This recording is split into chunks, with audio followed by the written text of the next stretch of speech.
Hello good evening everyone, कैसे हैं आप सभी। और मैं डॉक्टर स्वाति शर्मा इंग्लिश सूत्रा में आप सभी का स्वागत करती हूँ।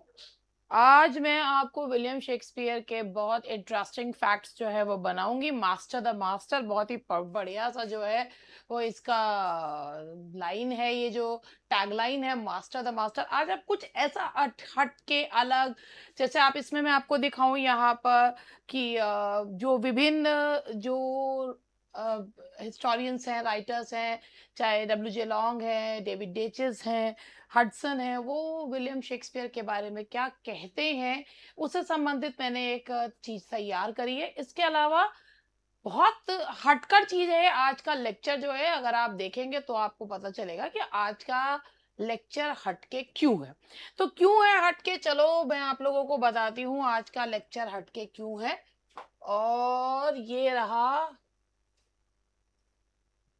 आज आप लोगों को मैं बताऊंगी विलियम शेक्सपियर। दुनिया का कोई ऐसा व्यक्ति नहीं होगा जिसने लिटरेचर जो पढ़ रहा होगा और चीजों के बारे में पता हो या ना हो, लेकिन विलियम शेक्सपियर के बारे में सबको पता होता है। तो आज मैं आपको विलियम शेक्सपियर जी से संबंधित कुछ जो है वो पहले उनसे जुड़े हुए जो लिटरेरी टर्म्स हैं, क्योंकि आजकल लिटरेरी टर्म्स के ऊपर बहुत क्वेश्चंस जो हैं वो पूछे जा रहे हैं विभिन्न एग्जाम्स में। यूपीटीजीटी का तो बेड़ा गर्क हो ही गया जो हुआ है, लेकिन आगे आने वाले एग्जाम्स के लिए तैयारी करते हुए तो विलियम शेक्सपियर जी से जुड़े हुए जो टर्म्स हैं, जो लिटरेरी टर्म्स हैं, let's discuss terms one by one. तो जो पहला टर्म आपको दिख रहा होगा, let me have my stylus as well. तो पहला टर्म आप लोगों को दिख रहा होगा and that is anachronism. Anachronism, Shakespeare and anachronism. आप पहले ये लिटरेरी टर्म के सब बारे में समझिए। एनाक्रोनिज्म का मतलब क्या होता है?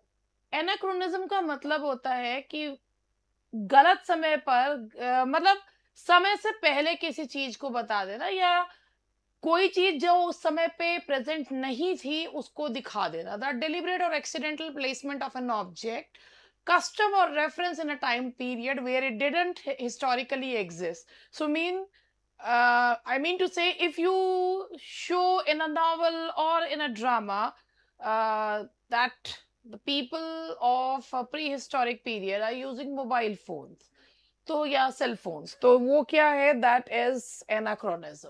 तो डेलिब्रेट को जानबूझ के या एक्सीडेंटली किसी ऑब्जेक्ट या कस्टम को उस टाइम पीरियड में दिखाना जिस टाइम पीरियड को वो बिलोंग ही नहीं करता है। तो ये जैसे कि इसका एग्जाम्पल विलियम शेक्सपियर जी से ही लेते हैं। जूलियस सीजर में एनाक्रोनिज्म का एग्जाम्पल देखने को मिलता है। जूलियस सीजर रोमन पीरियड का दिखाया गया है, जो प्ले दिखाया है वो रोमन पीरियड का है, और उसमें एक कैरेक्टर ये कहता है द क्लॉक स्ट्रक 3। तो यहाँ पर जब क्लॉक उस समय था ही नहीं, उस समय तो घड़ी का इन्वेंशन ही नहीं हुआ था, तो ये एनाक्रोनिज्म का एग्जाम्पल है। क्योंकि मैकेनिकल क्लॉक्स जो हैं उस समय तक इन्वेंट ही नहीं हुए थे। तो this is a classical example of anachronism. I hope you understood what is anachronism means. The deliberate और एक्सीडेंटल यूज ऑफ समथिंग और कस्टम और ritual that is not present at that time for which it has been used in the play or story। तो ये anachronism है। और critics ये argue करते हैं कि शेक्सपियर ने एनाक्रोनिज्म अपने प्लेज में यूज क्यों किया। अब जवाब क्वेश्चन आता है कि क्या शेक्सपियर कम पढ़े लिखे थे? इसलिए नहीं। शेक्सपियर, कल मैंने आपको बताया था कि जब ड्रामा लिखा गया ना, तो वो ग्रीक पीरियड और रेनेसांस के दौरान ये जो राइटर्स थे, जो एलिजाबेथन राइटर्स थे, ये लोग रोमन राइटर्स से प्रभावित थे। बट बेसिकली इन्होंने ना जो स्टेज था वो किसके लिए बहुत कंफर्टेबल बनाया था, वो बनाया था इंग्लिश ऑडियंस के लिए। तो उसके हिसाब से उन्होंने चेंजेस कर दिए थे, उसके हिसाब से जैसा देश वैसा भेष वाले चेंजेस कर दिए थे। तो Shakespeare use anachronism for English public, because Shakespeare basically बहुत सारी चीजें जो तुमको हो पसंद वो वाला काम करते थे। उसके बाद नेक्स्ट है आपका शेक्सपियर एंड एंटीमेरिया। अगर आपने ये सुना हो ये एक फिगर ऑफ स्पीच होती है। एंथीमेरिया, ये आप लोगों को बताओ, ये बहुत स्टैंडर्ड बुक से मैंने इसको बनाया है। और अगर आप लोगों ने नाम सुना हो कार्डन, ये एक कार्डन की बुक है और लिटरेरी टर्म्स एंड मूवमेंट्स की, तो उनमें से मैंने ये छांट कर जो है लिया है कि शेक्सपियर कौन कौन से टर्म्स जो हैं तो बहुत सारे, मैंने कुछ चुने हैं। तो मतलब शेक्सपियर जी ने कौन कौन से टर्म्स यूज करे हैं। Anthimeria, figure of speech in which one part of speech is used as another. Anthimeria वो फिगर ऑफ स्पीच होती है जिसमें एक पार्ट ऑफ स्पीच को दूसरे की तरह यूज करते हैं, जैसे नाउन को वर्ब की तरह यूज कर लेना, टू एल्बो समवन, और an adjective as a noun to elbow, जैसे नाउन है उसे वर्ब की तरह यूज कर रहा है, एल्बो को नाउन को वर्ब की तरह। तो जब एक पार्ट ऑफ स्पीच को दूसरे पार्ट ऑफ स्पीच की तरह यूज करना, दैट्स नोन एज एंथीमेरिया।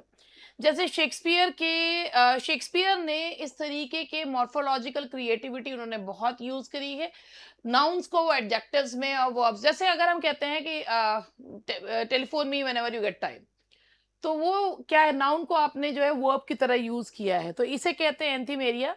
और ये जो है जैसे इस तरीके से ये एंथीमेरिया यूज करके William Shakespeare, what William Shakespeare did, he just enriched English language. एक किंग लियर के में से एक एग्जांपल है, thunder would not peace at my bidding, thunder wouldn't peace, peace as a noun, है ना।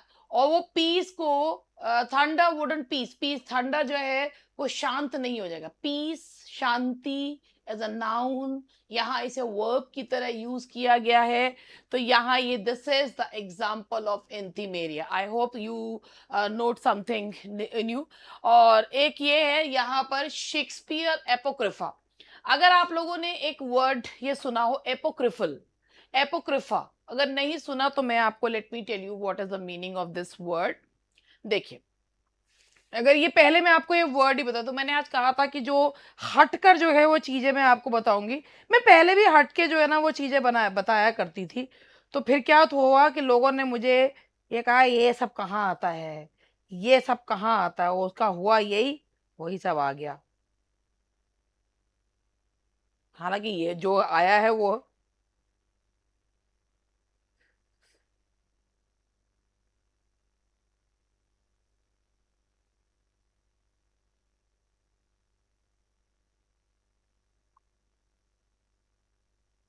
देखिए, ये जो एक ये वर्ड है, अगर आप ये देख रहे हैं, अगर आप लोगों ने सुन रखा हो अपोक्रिफा, तो ये जो है ना ये वर्ड क्या है, ये शेक्सपियर पे, ये मतलब Shakespeare definition and scope, Shakespeare apocrypha plays and seek, पता है अपोक्रिफा का मतलब होता है वो प्लेज एंड पोएम जो शेक्सपियर ने लिखे ही नहीं मगर उनके नाम से बेचे जाते थे, उनके नाम से, क्योंकि भाई कोई अगर फेमस है उसके नाम से कुछ भी बेच दो।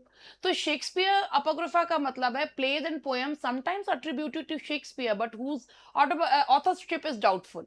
तो वो प्ले, वो पोएम्स जो पता नहीं शेक्सपियर ने लिखी थी या नहीं लिखी थी बट शेक्सपियर के नाम से बिकती थी, that is known as Apocrypha. तो जैसे शेक्सपियर के जो फर्स्ट फोलियो है वो 36 प्लेज है, पेरिकल्स वाज लेफ्ट आउट।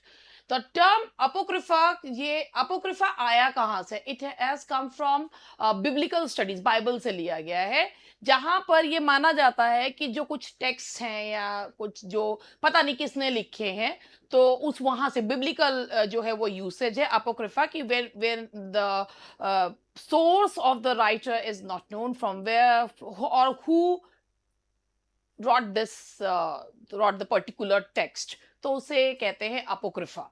अब यहाँ पे Shakespeare apocrypha works of questionable authenticity, there are some works जिनके बारे में ये माना जाता है ये शेक्सपियर ने नहीं लिखे बट उनके नाम से वो बिके हैं, कि जैसे जैसे टू नोबल किंग्समैन को माना जाता है कि भाई वो शेक्सपियर का लिखा हुआ प्ले नहीं है, और उसमें शायद कुछ शेक्सपियर ने कंट्रीब्यूट करा है बट वो शेक्सपियर का लिखा हुआ पॉइंट नहीं है। अब बहुत ही जो है और जैसे मैंने अभी बताया कि कुछ जो माना जाता है कि शेक्सपियर ने मिडल्टन के साथ मिलके लिखा है, तो पता नहीं चलता कि ये शेक्सपियर के लिखे हुए हैं या नहीं लिखे हुए हैं, तो अपोक्रिफिकल ये है। तो अपोक्रिफा का मतलब होता है कि जो शेक्सपियर, अपोक्रिफा का मतलब है कि थिंग्स और बुक्स और poems which was sold the name of Shakespeare, but there's a doubt in this fact that those were actually written by Shakespeare, कि पता नहीं है वो शेक्सपियर ने लिखे या नहीं, तो वो उसे अपोक्रिफा जो है वो कहा जाता है। अब एक बहुत इंटरेस्टिंग सी थ्योरी आप लोगों को बताती हूँ, आई डोंट नो कि अभी आप लोगों ने ये सुनी है या नहीं है, और बहुत ही बढ़िया है ये थ्योरी, बेकोनियन थ्योरी ऑफ शेक्सपियर।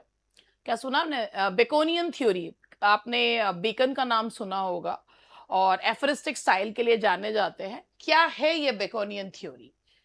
ये माना जाता है कि Sir Francis Bacon, William Shakespeare नहीं, सर फ्रांसिस बेकन थे जिन्होंने विलियम शेक्सपियर के प्लेज लिखे।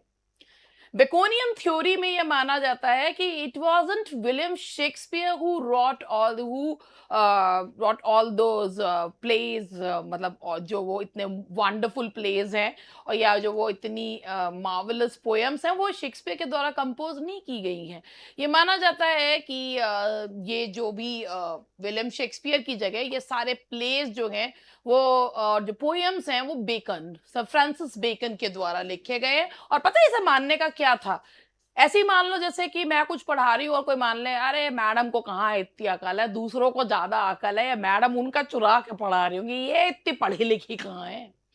तो सेम यही माना जाता था कि विलियम शेक्सपियर को इतनी अकल कहाँ, वो इतने पढ़े लिखे कहाँ थे कि इतना बढ़िया सब लिख लें। तो ये माना जाता, और बेकन जो है वो इस सांचे में बिल्कुल खरे उतरते थे कि भाई वो पढ़े लिखे व्यक्ति थे। तो ये हिस्टोरिकल डेवलपमेंट ये माना जाता है, ये theory, this theory gain momentum.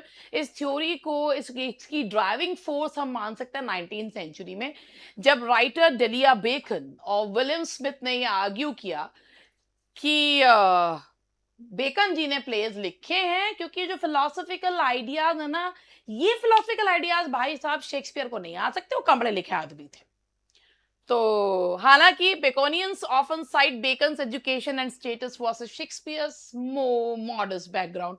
वही मैंने बताया ना कि जो बेकन ये मानते थे कि ये बेकन ने लिखे हैं ये प्लेज एंड पोएम्स, उनका मानना था कि बेकन बहुत पढ़े लिखे थे, Shakespeare knew little Latin and less Greek, तो शेक्सपियर नहीं लिख सकते ये सब।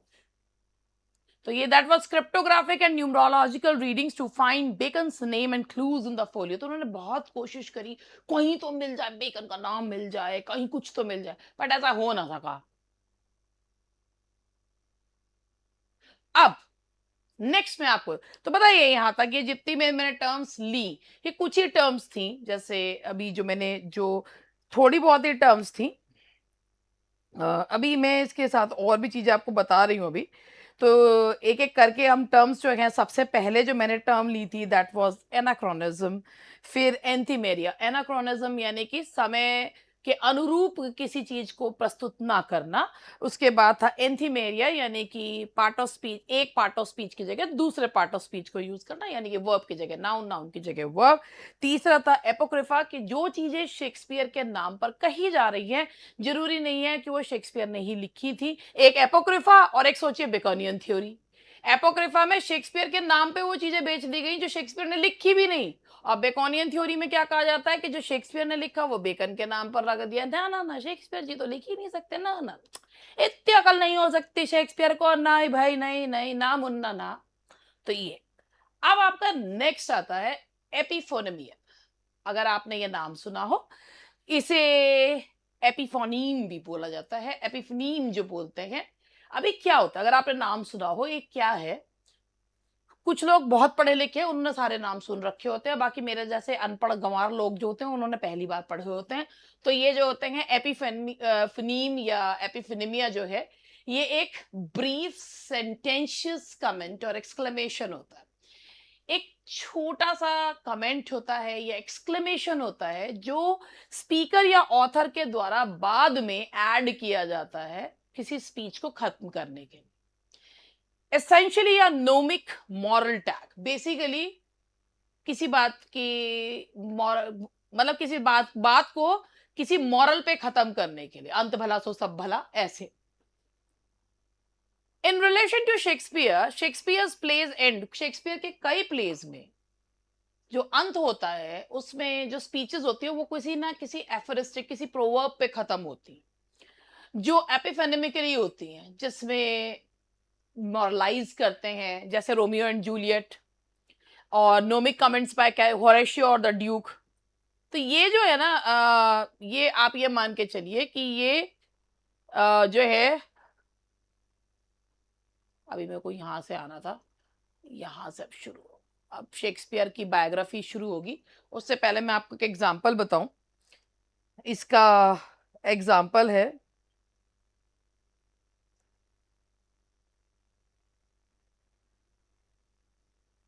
देखिए,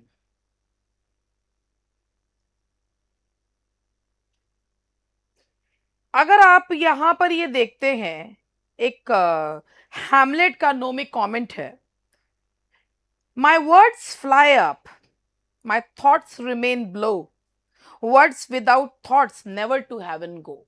ये लाइन है, इसमें ये सीन खत्म होता है कि जब हैमलेट में ये लाइन है, माय वर्ड्स, मेरे शब्द जो है जा रहे हैं, मेरे विचार नीचे रहे हैं, वर्ड्स और शब्द बिना विचारों के वो कभी हेवन तक नहीं पहुंचते। तो ये एक नोमिक, या जिसे कहना चाहिए एपिफेनेमिक जो है, वो एक लाइन है, एपिफेनेमिक है। इट मीन्स कि ये किस पे एक मॉरल उस पर खत्म हो रहा है, ये एक मॉरल दे रहा है।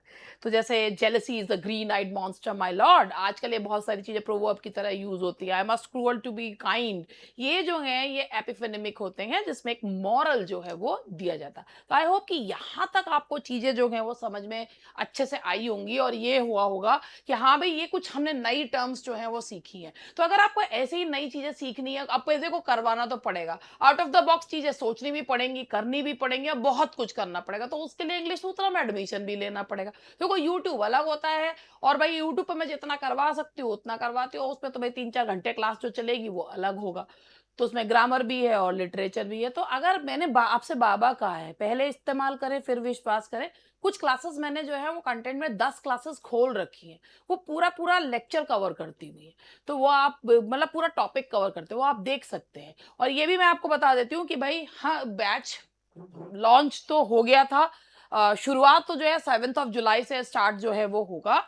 और इसके साथ ही मैं आपको थोड़ा सा बता भी देती हूँ, क्योंकि अभी भी कुछ लोगों का ये है कि भाई ये वाला बैच नहीं है और वो वाला बैच नहीं है। तो let me show you as well.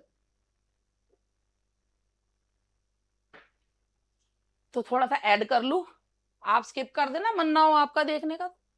देखो भाई, मैं अभी आपको जो बैच बता रही हूँ, आप लोगों को सबसे पहले, आप जो लोग इंग्लिश सूत्रा का ऐप डाउनलोड नहीं किया हुआ है, डाउनलोड कर लो, पहले पढ़ के देख लो। जो लाइव क्लासेस है उसमें, ये तो भाई रिकॉर्डेड क्लासेस रहती है, लाइव क्लासेस जो कंटेंट में पड़ी हुई है, हर बैच के कंटेंट में लाइव क्लासेस पड़ी हुई है, आप देख सकते हो। आपको अच्छा लगे पढ़ो, नहीं तो भाई मार्केट में बहुत सारे लोग हैं।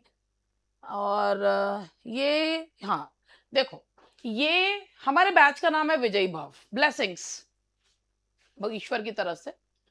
तो विजयी भव लिटरेचर प्लस ग्रामर है, यूपी टीजीटी पीजीटी। इसमें अभी इस समय ना सब पर 500 रुपीज का ऑफ चल रहा है, सब पर 500 रुपीज का ऑफ चल रहा है। और 500 रुपए का कूपन आप लगाते हैं, और आपको जो है हर उसमें, जैसे ये 7000 का है तो आपको 6500 का मिल जाएगा। और 7 जुलाई तक है ये वाला। तो इसमें आपका लिटरेचर है, ग्रामर है, और इसमें आपको बहुत सारी, इसमें अभी कल मैंने एक वीडियो बनाया था जिसमें मैंने बताया था कि एक कमेंट भी दिखाया था, और जो बच्चों के दिमाग में विचार आ रहे हैं कि भाई अब अगर चीजें, अब मुझे अच्छा एक चीज है मेरे दिमाग में आया, किसी ने भी इस बार ये नहीं बोला मैडम यूपी पीजीटी का पेपर इतना सरल आया तो ऐसे ही पढ़ाओगी क्या? फिर तो आएगा ऐसा आएगा तो हम ही पढ़ लेंगे, हमें पढ़ने की जरूरत क्या है? ये भी तो आता है ना दिमाग में, अगर ऐसे ही आएगा तो हम खुद ही पढ़ लेंगे, हमको पढ़ने की जरूरत क्या है? तो उसको कोई नहीं कोट कर रहा है, उसको कोई नहीं कह रहा है कि यूपी पीजीटी का पेपर ऐसा है। लेकिन जितना रहता है इस पर फैला है, अब जो होगा इसमें होगा, लेकिन आगे भी ऐसे ही पेपर आएगा इसकी उम्मीद तो नहीं है। मगर फिर भी हर टीचर को हर तरीके से खुद को प्रिपेयर करके पढ़ाना पड़ता है। तो लिटरेचर प्लस ग्रामर है। आपको मैं ये भी बता रही हूँ कि डिस्क्रिप्शन जरूर देखिए कि क्या क्या चीजें करवाई जाएंगी। टीजीटी वाले भी ब्रिटिश के साथ साथ अमेरिकन, इंडियन, पुलिट्जर, ये वो सब पढ़ेंगे। लिटरेटर्स, ग्रामर भी सारी पढ़ेंगे। वैसे तो पूरी ग्रामर पढ़ाई जाती है। तो ये है। फिर इसके बाद जो है यहाँ पर है यूपी टीजीटी का लिटरेचर ओनली है 3500 का, अभी फिलहाल 3000 का मिल रहा है, 500 का कूपन लगा के। आप देखिए, आपको अच्छा लगे तो आप खरीदो। और उसमें जो है आप जो कंटेंट सेक्शन है उसमें कम से कम देख सकते हैं। और अगर आप इंतजार कर रहे हो कि जब वैकेंसी आएगी तब ले लेंगे, तो जैसा आपको ठीक लगे। तो मैंने ये 2 इसलिए दिखा दिए, कम से बाकी और भी हैं, आप ऐप पर आकर चीजें देख सकते हैं। और हाँ भैया, अभी मैं एक और चीज कहूंगी, अगर कोई जो 40 अबव है वो ना लें, पहले सारी चीजें क्लियर हो जाएं, उसके बाद देखेंगे, जब तक कंफर्म नहीं हो जाता। ये भी बताना जरूरी है भाई। चलो अब मैं आपको विलियम शेक्सपियर के बारे में बताती हूँ। ये बड़ा इंटरेस्टिंग सा है कि किसने क्या कहा। आप सभी ने कुछ राइटर्स के नाम जरूर सुन रखे होंगे, और आपके लाइब्रेरी में हो सकता है उनकी किताबें भी हों। जैसे मेरी लाइब्रेरी में, मैं भी आपको दिखाती हूँ, मेरी लाइब्रेरी में भी बहुत सारी किताबें हैं। तो कुछ किताबें मैं आपको दिखाती हूँ। जैसे ये देखिए, ये जो है, ये नाम आपने सुना होगा, ये सबके पास रहती है, डब्ल्यू जे लॉन्ग है। ये डेविड डेचिस हैं, इनकी 2 बुक्स हैं, एक ब्लू कलर की है, एक ये रेड कलर की है, डेविड डेचिस है।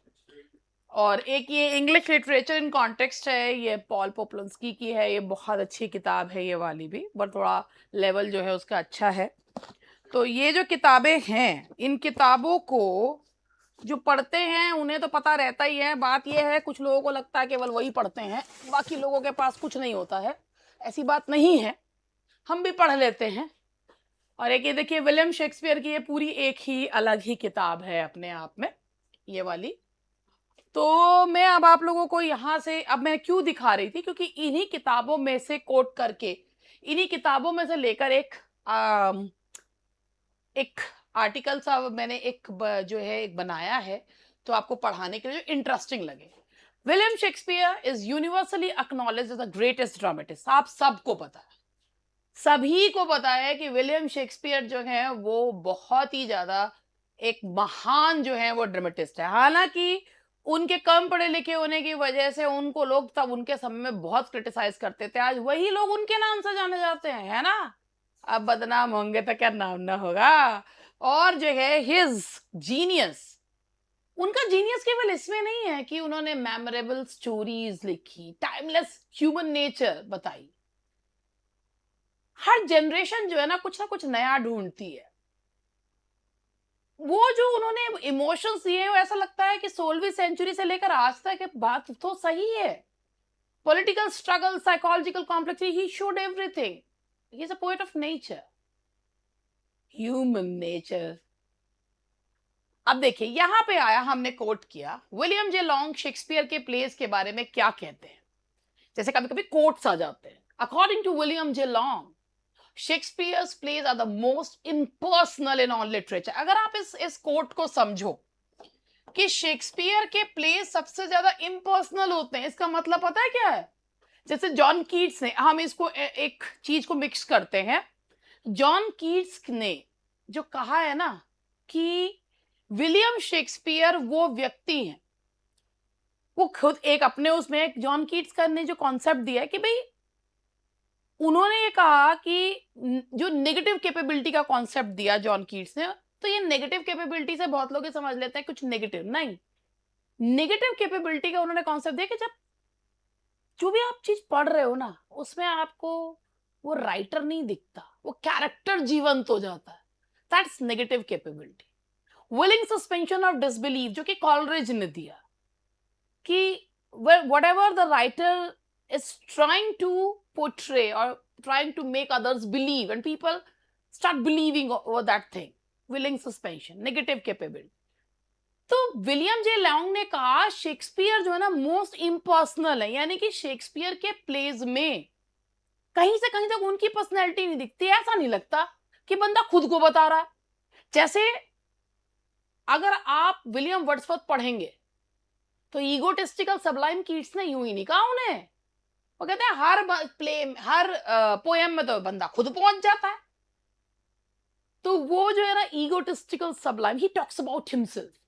लेकिन विलियम शेक्सपियर एक ऐसे व्यक्ति हैं, he is the most impersonal. You can never find his personality, his characters breathe. themselves, they have their own lives. कहीं से कहीं तक ये नहीं लगता कि आप शेक्सपियर को पढ़ रहे हैं, आपको लगता है आप हैमलेट को सुन रहे हैं, आप ओथलो को पढ़ रहे हैं, आप इयागो से नफरत करते हैं। क्या कैरेक्टर्स है। तो विलियम शेक्सपियर जो है, उनको लॉन्ग ने कहा the most impersonal in all literature. Unlike many writers, Shakespeare rarely imposes. Shakespeare कभी अपने पर्सनल ओपिनियंस नहीं देते, ऑडियंस पे वो कभी अपने पर्सनल ओपिनियन नहीं थोपे उन्होंने, बल्कि उनके कैरेक्टर्स ना, ऐसा लगता है हर कैरेक्टर अपने आप में जीवित है। That is why he is the most impersonal writer. His imagination is so comprehensive that every type of human being, from kings and kings to queens to fools, उनकी इमेजिनेशन इतनी कॉम्प्रिहेंसिव है कि चाहे किंग हो, queen हो, clowns हो, villains हो, कुछ भी हो, सबको उनके यूनिवर्स में जगह मिली हुई है। लॉन्ग फर्दर कहते हैं कि Shakespeare to entering a vast and reading, कहते हैं कि लॉन्ग कंपेयर करते हैं शेक्सपियर को पढ़ना ऐसा है जैसे कि ना आप एक बड़ी सी सिटी में है, हर स्ट्रीट जो है ना आपको ना कुछ नया सिखाते हैं। ये विलियम जे लॉन्ग की लाइंस है। हर कैरेक्टर जीवित लगता है, हर वर्क जो है ना वो एक मैस्करेड है जिसमें पास्ट एंड प्रेजेंट मिल गया है। अगर हम शेक्सपियर की अर्ली लाइफ के बारे में बात करें तो Shakespeare was born at Stratford upon Avon around 1587। और एक मिनट चला,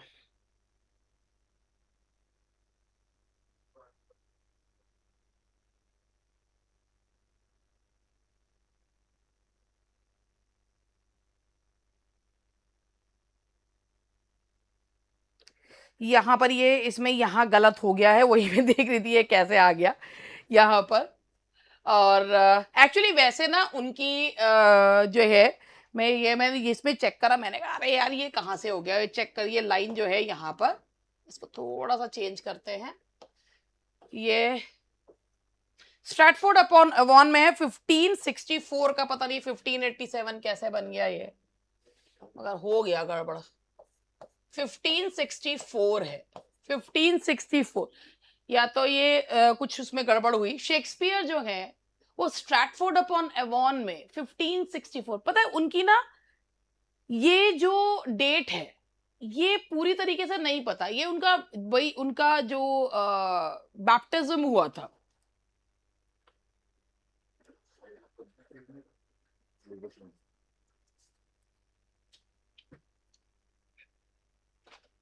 देखिए उनका जो बैप्टिज्म हुआ था तो उससे ये पता चलता है कि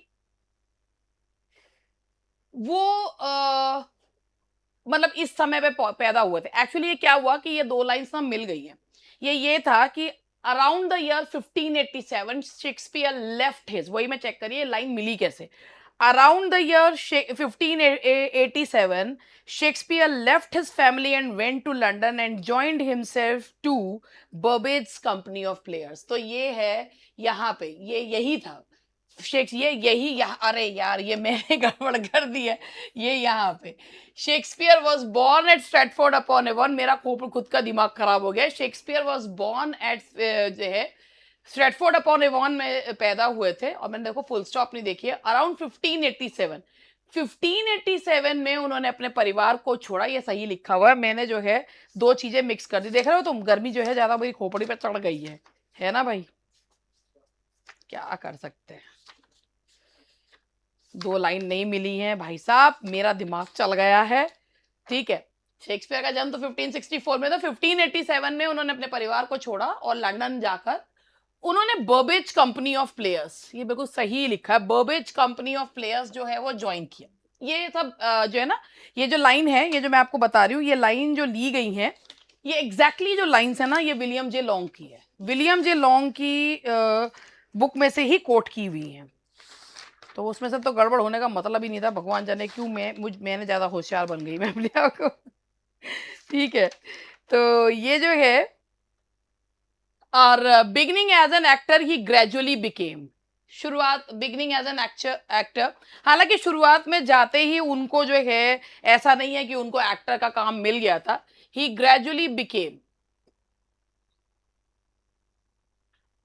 धीरे धीरे बहुत सारे काम करते करते ही बिकेम अ ग्रामेटिस्ट, वो बहुत ग्रेटेस्ट ड्रामेटिस्ट बने और ग्लोब थिएटर में शेयर होल्डर 1599 के में जो थिएटर बन के खड़ा हुआ ग्लोब, उसके शेयर होल्डर भी बने।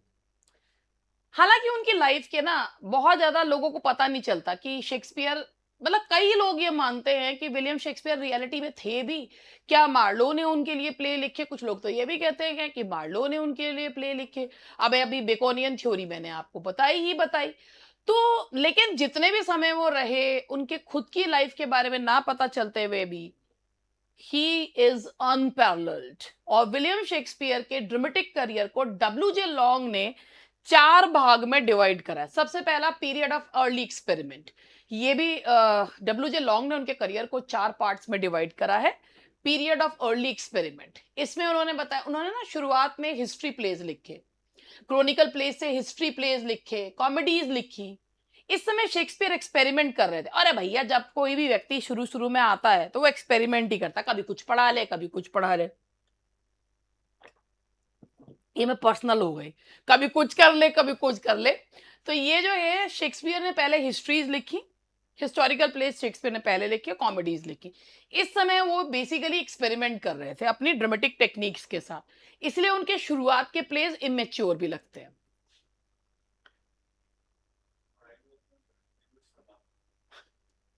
है?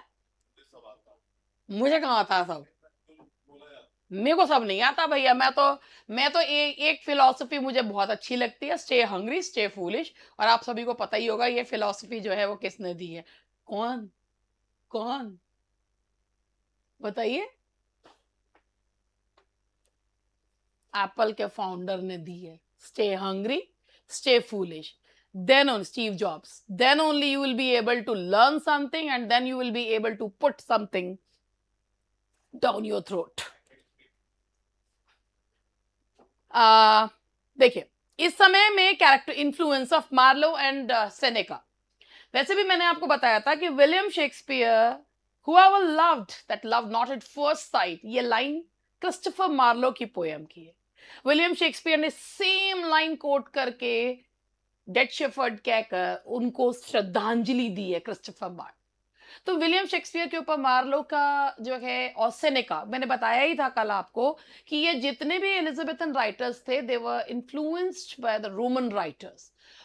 और इन्होंने जो है नेक्स्ट जो पीरियड है, जो डब्ल्यू जे लॉन्ग ने इनका बांटा है, वो पहला पीरियड भी मैंने अभी आपको बताया था कि इनका जो फर्स्ट पीरियड है अर्ली एक्सपेरिमेंट, फिर है डेवलपमेंट। पीरियड ऑफ डेवलपमेंट जो है, इसमें शेक्सपियर जी को कॉन्फिडेंस आ गया था, आर्टिस्टिक मेच्योरिटी आ गई थी। इसमें Richard Second, Romeo and Juliet, Midsummer Night's Dream, ये सब है, इनके वर्क्स हैं। इसके बाद इनका जो तीसरा पीरियड है, period of maturity and gloom, जिसमें उन्होंने अपनी ट्रेजेडी लिखी। तीसरा पीरियड है, पहला है उनका जो अर्ली एक्सपेरिमेंट है, दूसरा डेवलपमेंट है, तीसरा जो है मेच्योरिटी एंड ग्लूम है, और लास्ट है लेट एक्सपेरिमेंट। इसमें इनका मतलब ये डब्ल्यू जे लॉन्ग के हिसाब से period of late experiment. Somewhere you can find this question as well कि early experiment, development, maturity and gloom and late experiment are the 4 periods of Shakespeare's career according to। तो ये W J long ने उनके period को, उनके पूरे dramatic career को 4 periods में बांटा है। शेक्सपियर के जो लास्ट प्लेज है ना, टेम्पेस्ट, सिम्बलीन, विंटर्स टेल, ये जो प्लेज हैं, इन्हें रोमांसेस, ट्रेजी कॉमेडीज भी कहा जाता है। चलो आगे बढ़ते हैं। शेक्सपियर एक यूनिवर्सल पोएट है। शेक्सपियर भारत के तो पोएट नहीं है, भारत के तो ड्रामेटिस्ट नहीं है, फिर हम क्यों उनको फील करते हैं, हमको क्यों वो अच्छे लगते हैं? भाई यूनिवर्सल अपील होनी चाहिए, है ना? तो विलियम जे लॉन्ग कहते हैं शेक्सपियर एक यूनिवर्सल पोएट है।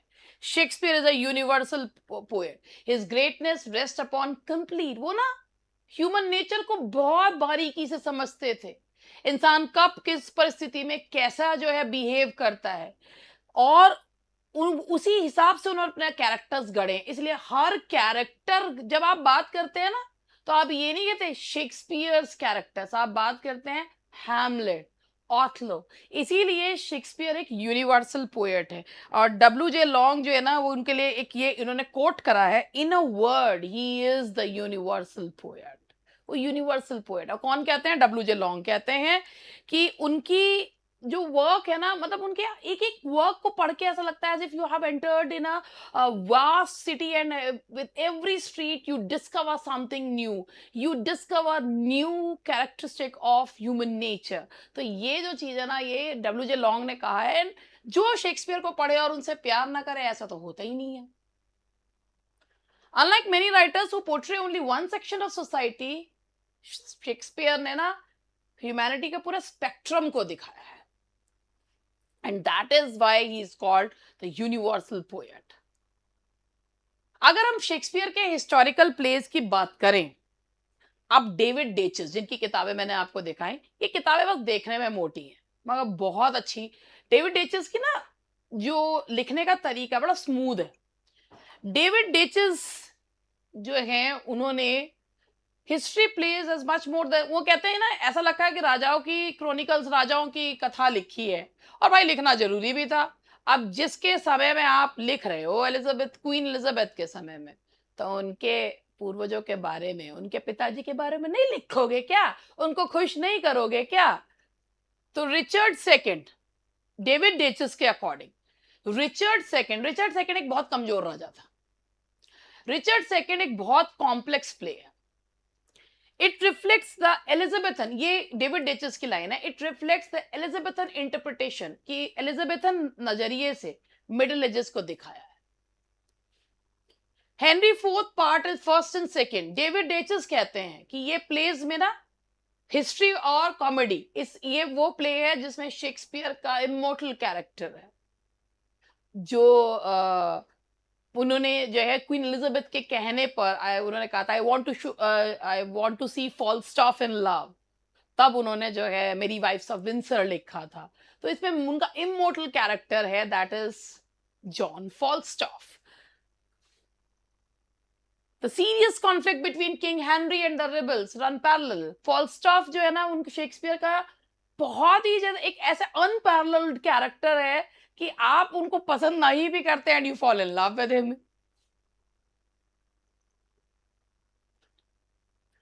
According to David Daiches, Henry fifth के बारे में अगर हम बात करें, हेनरी फिफ्थ जो है ना, वो शेक्सपियर के हिस्टोरिकल प्लेस की सीरीज को कंक्लूड करती है। और वो राजा जिसके ने इंग्लैंड को यूनाइट किया। अब बात करते हैं शेक्सपियर के ट्रेजेडीज की। ये सारा डेविड डेचस के का कथन है, what he feels about Shakespeare's histories and tragedies. तो डेविड डेचस कहते हैं कि हैमलेट, आप सभी ने अगर हैमलेट नहीं पढ़ा है, ऐसा हो नहीं सकता वैसे कि जो लिटरेचर का स्टूडेंट है उसने हैमलेट ना पढ़ा हो। हैमलेट एक कॉम्प्लेक्स कैरेक्टर है, टू बी या नॉट टू बी, और लंबी लंबी soliloquies बोलता है। हैमलेट को टीएस इलियट ने आर्टिस्टिक फेलियर कहा है। तो हैमलेट जो है ना, एक कॉम्प्लेक्स, बहुत कॉम्प्लेक्स कैरेक्टर है। He is simultaneously the ideal renaissance Prince, हालांकि वो एक रेनेसांस प्रिंस है, ideal, the conventional revenge hero, बहुत ही ज्यादा, मतलब वो बदला लेने की भावना से वो है, मगर वो सोचते हैं कि भाई पहले मैं जांच पड़ताल तो कर लूं। और वो एक आइडियलिस्ट है। हैमलेट जो है उनको ना, आप ये सोचिए, एक ऐसा व्यक्ति जो इतना ज्यादा पढ़ा लिखा भी नहीं है, and he created this character full of psychological insight. क्या कैरेक्टर है Hamlet! He is not a plain character, he is not, जैसे कैरेक्टर्स के बारे में कहते हैं ना फ्लैट कैरेक्टर, जैसे चार्ल्स डिकेंस के कैरेक्टर फ्लैट कैरेक्टर्स होते हैं। He is not a flat character, is a round character, बहुत सारी चीजें हैं, and is a very complex character. अगर आप बात करते हैं सीजर की, जूलियस सीजर, जूलियस सीजर को डेविड डेचस मानते हैं एक पॉलिटिकल ट्रेजेडी है। और लेकिन वो सीजर की डेथ पर ही फोकस नहीं करती है, बल्कि वो ये बताती है कि morality versus public duty versus personal honour. Brutus जो है वो ट्रेजिक फिगर, इसमें ना जूलियस सीजर तो बहुत जल्दी डेथ हो जाती है। सीजर के नाम पे ये प्ले है, but Caesar was not the hero of this play. Brutus इसमें ट्रैजिक फिगर बन जाता है। वो होता है ना, कई बार जो व्यक्ति बहुत अच्छा होता है ना, वही जो है ना जो है बलि का बकरा बन जाता है। It happens with him as well. Othello, आप लोगों ने ऑथलो, ऑथलो शेक्सपियर का वो प्ले है जो एक ट्रेजेडी है, बट वो एक डोमेस्टिक ट्रेजेडी मानी जाए, पति पत्नी के बीच विवाद होता है। और डेविड कहते हैं कि डेविड डेचस कहते हैं कि ऑथलो सिर्फ जेलसी पे आधारित प्ले नहीं है। वो कहते हैं ये मॉरल बिविल्डरमेंट की कहानी है, कि जब आदमी जो है ना मॉरली बौखलाया हुआ रहता है ना, जब वो हर बात पे अपने आप को जस्टिफाई करने की कोशिश करता है, उसको पता है मैंने बहुत सारी चीजें गलत करी है, बट वो जस्टिफाई करने की कोशिश करता रहता है। तो according to David Daiches, Othello as a tragedy of moral bewilderment. So a question can be asked, according to whom Othello is a tragedy of moral bewilderment.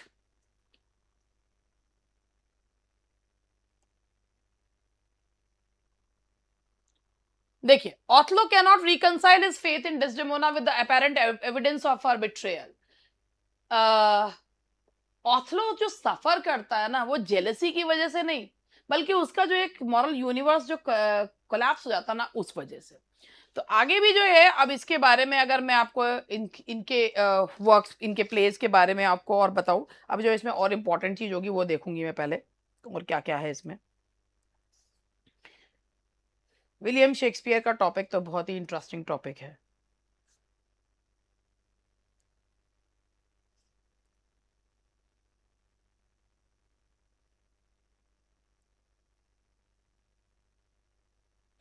चलिए,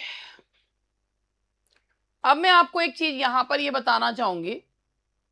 आप लोगों ने अगर ये सुना हो विलियम शेक्सपियर के एक शेक्सपियर के प्रॉब्लम प्लेस के बारे में, इसी पे खत्म करेंगे। विलियम शेक्सपियर ने अपने प्लेस को कभी प्रॉब्लम प्लेस नाम नहीं दिया था, ये तो फ्रेडरिक एस बोस ने दिया था। कि प्रॉब्लम प्लेस किसे कहते हैं? एक ऐसा प्ले जिसमें प्रॉब्लम तो पोज की जाती है, मगर उसका कोई सॉल्यूशन नहीं होता। वैसे तो प्रॉब्लम प्ले टर्म सिडनी ग्रांडी ने दी है, लेकिन विलियम शेक्सपियर के प्लेस को यह टर्म फ्रेडरिक एस बोस ने दी। तो विलियम शेक्सपियर के जो plays measure for measure, Troilus and Cressida, all is well that ends well, ये प्रॉब्लम प्लेस माने जाते हैं, सबको पता है। डेविड डेचस कहते हैं कि Troilus and Cressida, all is well that ends well, measure for measure, ये बिटर कॉमेडीज है। ये उन्होंने इनको प्रॉब्लम प्लेस नहीं कहा है, उन्होंने बिटर कॉमेडीज कहा है, क्योंकि ये कोई सिंपल मॉरल सॉल्यूशंस ऑफर नहीं करते। इन प्लेज में कॉमेडी है, मगर समझ में नहीं आता ये कॉमेडी है या ये है क्या, ये डार्क कॉमेडीज है। तो ये था आज का जो है वो शेक्सपियर के प्लेज के ऊपर मेरा आज का यहाँ पर एक पार्ट, कि विलियम शेक्सपियर का थोड़ा सा हट के, कि विलियम शेक्सपियर के बारे में राइटर्स ने क्या कहा है, ये सारा बताते हुए।